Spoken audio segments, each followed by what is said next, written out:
Oke, untuk hari ini kita kembali lagi di pertemuan metodologi pengembangan bahasa ya.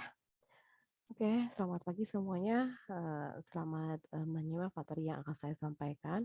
Seperti biasa, ibu-ibu harus menyimpulkan apa yang saya sampaikan, apa yang saya sampaikan ya menurut pembahasan sendiri, menurut bahasa sendiri ya. Oke, untuk materi hari ini mengenai faktor-faktor yang mempengaruhi perkembangan bahasa. Yang pertama adalah kesehatan. Kenapa kesehatan? Karena adalah orang yang sehat pasti secara aspek perkembangannya pun akan baik gitu ya. Seperti itu. Bahwa intinya bahwa kesehatan itu mempengaruhi perkembangan bahasa. Bayangkan kalau misalnya jiwanya tidak sehat gitu kan, jiwanya lagi sakit, pasti perkembangan bahasanya pun akan sedikit menurun ya seperti itu. Terus yang kedua adalah intelijensi atau kecerdasan.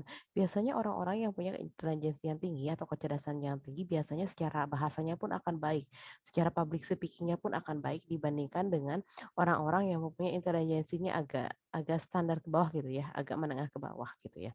Terus yang ketiga adalah status sosial ekonomi. Biasanya gitu kan, orang-orang yang punya berpendidikan tinggi gitu kan, orang-orang yang mampu berpendidikan sampai S3 atau bahkan ke luar negeri, biasanya gitu kan, status sosial ekonominya pun apa ya, menengah ke atas gitu ya, intinya seperti itu. Dan sudah jelas gitu kan aspek perkembangannya gitu kan pun akan apa ya, mungkin di atas rata-rata lah seperti itu, termasuk aspek perkembangan bahasa. Makanya banyak orang-orang yang ya jadi pejabat atau misalnya orang-orang yang bergerak di bidang public speaking biasanya adalah mereka-mereka yang punya intelijensi dan status sosial ekonomi yang menengah ke atas gitu ya seperti itu. Terus yang keempat adalah jenis kelamin. Nah, di sini biasanya anak-anak yang punya perkembangan bahasa yang cepat itu adalah anak perempuan biasanya gitu kan. Nah, biasanya kalau anak laki-laki itu lebih kepada fisik motorik gitu kan.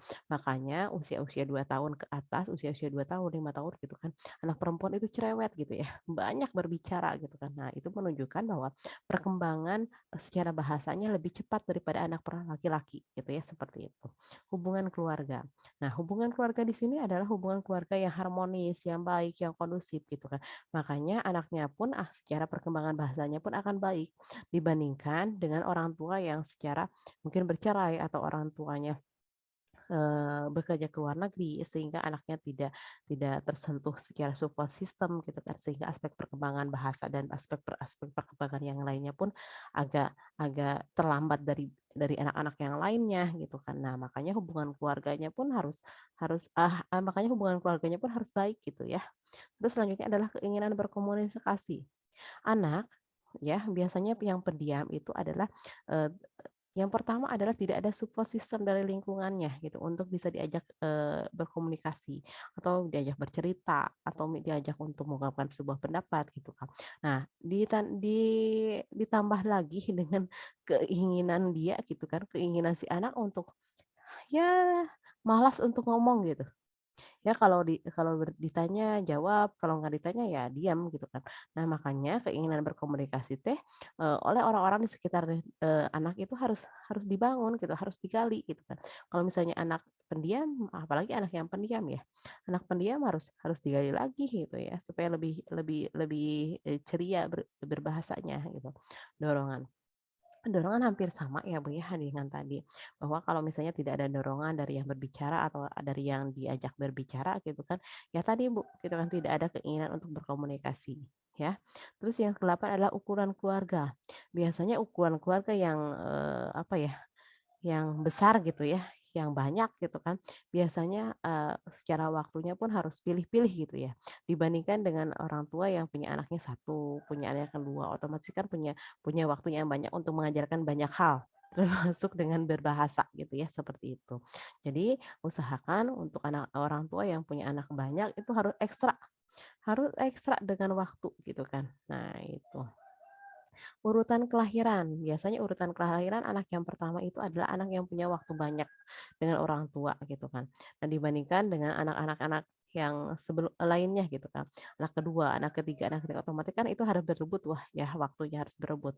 Karena kalau misalnya anak yang tunggal atau anak yang pertama gitu kan orang tua pasti akan mencurahkan waktunya banyak kepada anak yang pertama. Makanya anak yang pertama akan punya banyak waktu untuk menggali banyak hal termasuk perkembangan bahasa. Yang ke-10 adalah metode pelatihan. Biasanya metode pelatihan itu banyak, Bu. Ya, pola asuh orang tua itu adalah permisi, pada otoriter, ada demokratif. Otomatis metode pelatihan kepada anaknya pun akan berbeda-beda ya. Bisa kita dengan bernyanyi, bisa kita dengan syair, boneka tangan gitu ya. Atau dengan majalah kayak misalnya ibu apa ya beli online kayak gitu kan buku-buku bercerita ya 2.000 3.000 itu bagus loh gitu ya.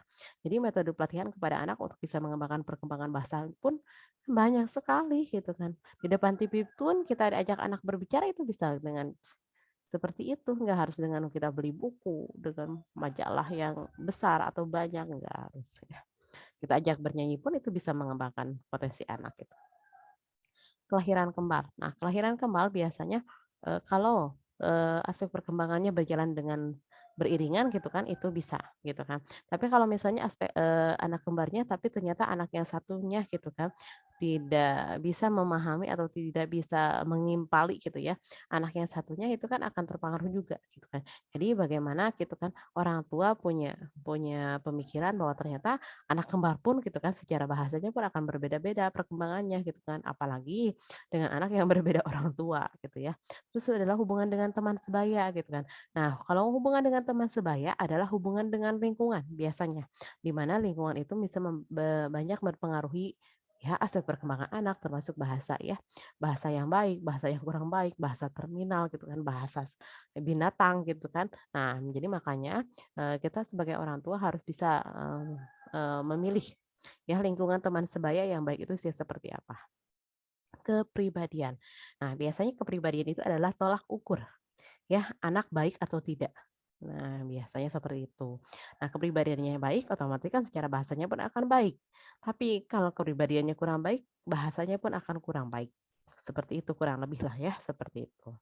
Oke, saya akan sebutkan kembali ya faktor-faktor yang mempengaruhi perkembangan bahasa, kesehatan, inteligensi, status sosial ekonomi, jenis kelamin, hubungan keluarga, keinginan berkomunikasi, dorongan, ukuran keluarga, urutan kelahiran, metode pelatihan anak, kelahiran kembar, hubungan dengan teman sebaya, dan yang terakhir adalah kepribadian.